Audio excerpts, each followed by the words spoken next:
saat ini meninggal dunia. Namun kita belum bisa tahu pasti seperti apa dan bagaimana proses ada di dalam, karena di sini kami melihat adanya banyak dari berbagai pihak melakukan dan membantu proses evakuasi, seperti ada dari Basarnas, Tagana, pihak kepolisian dan juga Badan SAR yang saat ini masih melakukan proses evakuasi. Dan robohnya gedung ini terjadi pada pukul 9.30 waktu Indonesia bagian Barat tadi pagi dan hingga saat ini masih berlangsung.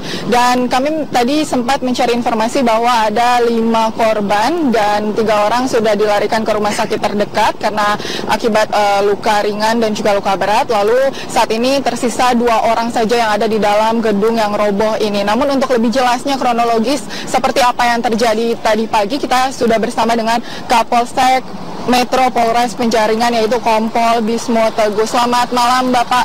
Selamat malam. Bapak, sebelumnya kita ingin menanyakan bagaimana kronologis kejadian robohnya gedung ini tadi pagi, Pak. Jadi kita menerima informasi dari masyarakat tentang adanya puing-puing yang jatuh di gudang sebelah dari bangunan ini. Kemudian mereka menginformasikan ke Polsek, kemudian kita lakukan olah TKP ke TP-TKP. Kemudian pada saat itu juga kita dapati 2 orang masih terjebak di reruntuhan tersebut. Kemudian kita kontak Damkar, kemudian Basarnas, kemudian mereka mendatangkan pasukannya. Kemudian kita juga lakukan olah TKP baik di sana maupun di sini ya, di lalu lintas kita atur. Proses evakuasi itu masih berlangsung hingga saat ini mulai dari tadi pagi ya. Jadi dari Damkar, kemudian dari Basarnas mereka melubangi di tembok bagian bawah dan bagian atas. Sampai saat ini untuk korban di dua orang yang terjebak tersebut, 1 masih bisa berkomunikasi dengan kita, kemudian untuk 1 diperkirakan meninggal dunia.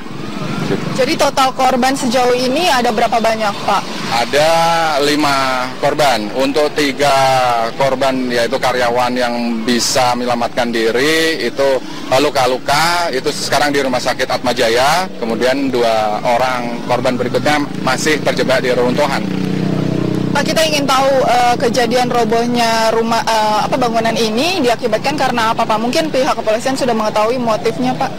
Jadi kita sudah periksa 6 saksi. 6 saksi tersebut terdiri dari karyawan yang melakukan pekerjaan tersebut, kemudian 2 security sama 1 pelaksana pekerjaan. Jadi menurut nanti kita juga akan periksa dari saksi ahli konstruksi, kemudian saksi ahli tenaga kerja. Nanti kita dalami penyelidikan apakah ada unsur kelalaian atau kesengajaan sehingga menimbulkan adanya pidana.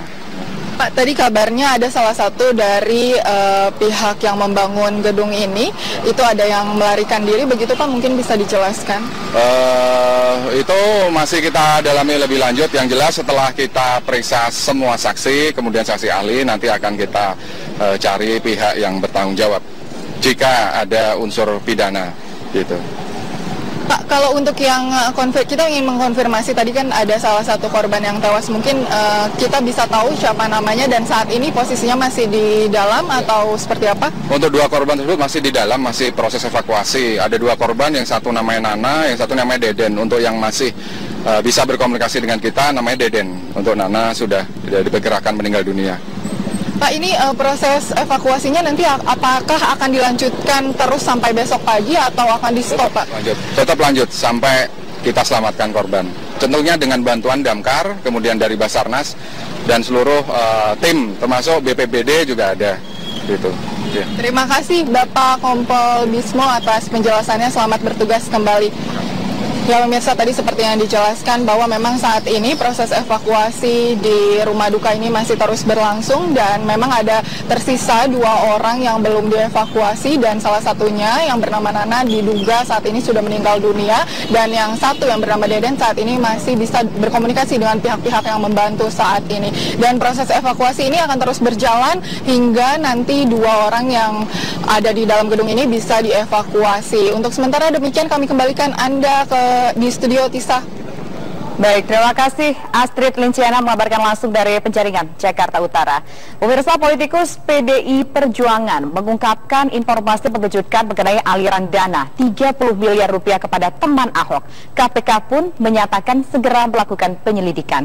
Sementara teman Ahok membantah bahwa Gubernur DKI Jakarta Basuki Cahayapurnama menyebut tudingan sebagai manuver politik.